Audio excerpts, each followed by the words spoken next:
During my teenage years as a competitive athlete, I was constantly told to eat for performance, so I ate frequently throughout the day to fuel my intense workouts. But as I moved into my 20s, I realized I wasn't burning as much calories. Let's just say time caught up with me. To get a grip on my nutrition, I decided to start counting calories. I downloaded this app called MyFitnessPal and began logging everything I ate. Literally everything. It didn't take long for me to realize how much of a hassle it was to count every calorie and monitor every bite. Each meal felt restricted and unfulfilling. Carrying a food scale with me everywhere made me feel awkward and out of place. Then, I stumbled upon this trendy eating method. You might have heard of it.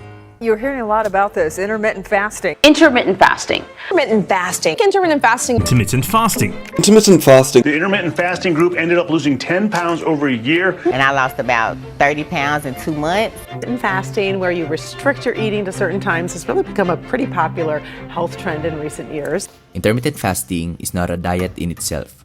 Rather, it focuses on when to eat rather than what to eat. Essentially, you have a window to eat whatever you want, and outside of that, you fast. Dr. Sachin Panda, author of the Circadian Code, highlights several benefits of this approach. And when we asked them, why did you stick to this habit?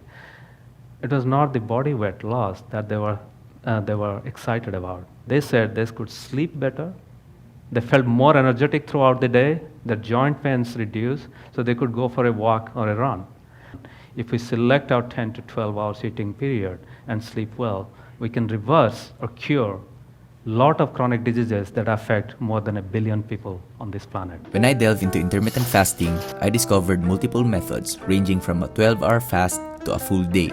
The most popular and the one I chose is the 16-8 method. This involves eating during an 8-hour window and fasting for the remaining 16 hours. From Dr. Panda's advice, I learned that it is best to start eating 1 to 2 hours after waking up and finish 2 to 3 hours before sleeping. So, I settled on an eating window from 12 p.m. to 8 p.m. It fits perfectly with my lunch and dinner routine and adheres to Dr. Panda's guidelines. I'm so glad coffee does not break your fast since it has very little calories. Otherwise, I don't think I would be able to continue intermittent fasting.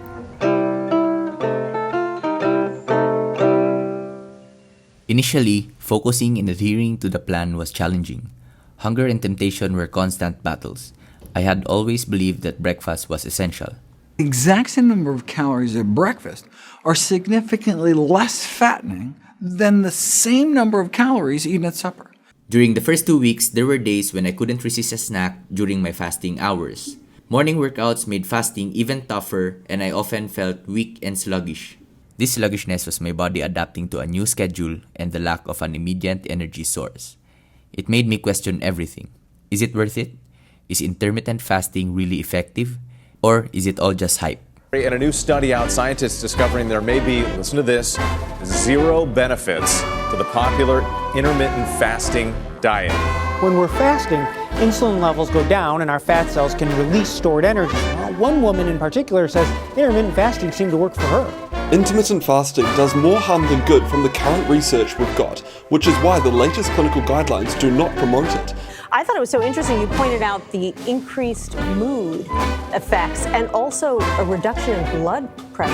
Why would that be? Now, the authors of this study say that fasting for 16 hours or more every day, in their words, significantly increased the risk of some kind of a heart disease-related death.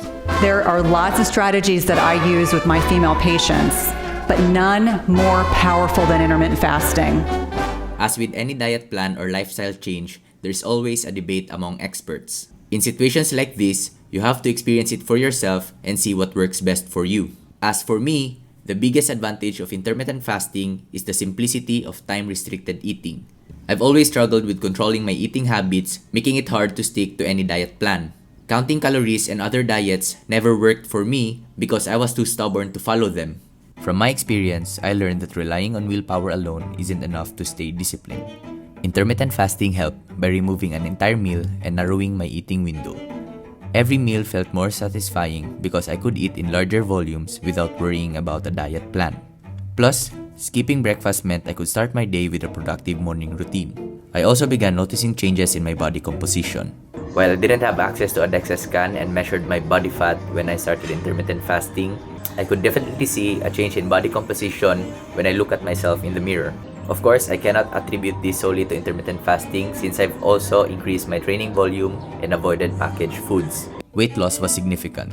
During the pandemic, I weighed 90 kilograms. Within a month of intermittent fasting, I was back to my usual 85 kilograms. Through reading studies and watching videos, I learned that the weight loss wasn't just from intermittent fasting, but from the caloric deficit created by narrowing my eating window. But again, I'm doing that for caloric restriction purposes. I'm doing that to manage total caloric intake, not because I think that there's some magical benefit that I'm getting by not having meals spread throughout the day. Still, reducing my calorie intake would have been harder without intermittent fasting. I also noticed more stable energy throughout the day once my body adapted. I felt less tired and no longer needed afternoon naps. Fasting is said to improve sleep quality by reinforcing the circadian rhythm. When I started intermittent fasting, I noticed waking up feeling energetic. As the sun rises, I'm also up and full of energy, which I really love. After 3 years of intermittent fasting, I could really say that it works for me, but it's not without its downsides. When I do a high intensity or a heavy workout in the morning, I feel incomplete. The weights feel heavier and I noticed I can't push as hard. It makes sense, because fasting can leave you in a depleted state. However, this might also be caused by our body's circadian rhythm, which do not peak until about 3 p.m. So I might be comparing my peak afternoon performance to my morning sessions. Intermittent fasting also has its social impacts. Since I don't eat past 8, I avoid going out at night. Occasionally, I'll attend parties, but it always makes me feel guilty the next day. So, I try to avoid them.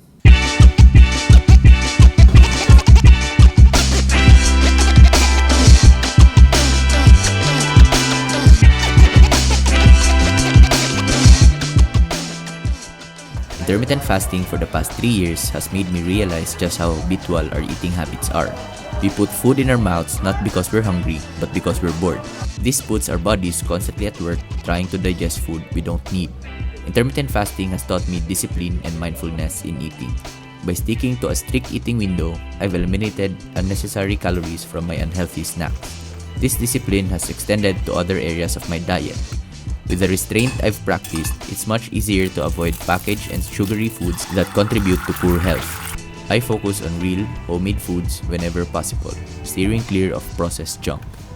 Intermittent fasting has worked so well for me over the past 3 years and I plan to continue with this diet for the rest of my life. One thing that I constantly have to remind myself though is to make sure that I eat enough for the work I put in. Because my eating window is so narrow, I risk not eating enough to fuel my performance. I also have to make sure that I eat enough protein in the day, ideally 1 gram per pound of body weight, to avoid losing muscle mass. And so far, I think I've been pretty successful at it because I have stayed in the 82 to 83 kilogram body weight for the past year. If you're planning to do a 16-8 fast like the one I'm doing, I recommend you start somewhere around a 12-hour fast and work your way up. I'm not gonna lie, it's gonna be difficult at the start and you really have to have the willpower and discipline to keep doing it. But once you get the hang of it, it starts to become easy and you start to feel the benefits of intermittent fasting. I hope you enjoyed this video, and if you do, please consider hitting the like button. And oh, I didn't realize, it's almost 12. I have to prepare my first meal. See ya!